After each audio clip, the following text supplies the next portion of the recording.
warahmatullahi wabarakatuh. Nepangkeun wastapun Arsala Purnomo bade nyaritakeun dongeng Sunda si kabayan anu nyusu.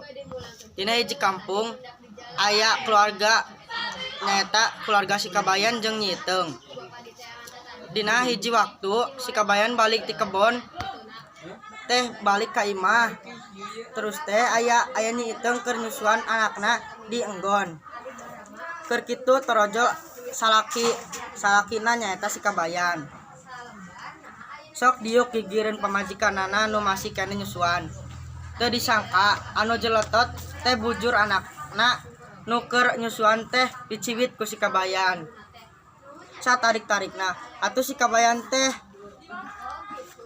budakna si kabayan teh ngagoak. Ceuk Nyi Iteung, "Kunaon Akang make nyiwit budak teu puguh-puguh si kabayan?" "Keuheul kami mah Iteung, eta budak aing nu nyusuan ka kabogoh wae. Kami ge sarua we hayang, tai ucing tai kuda, pusing tuh da."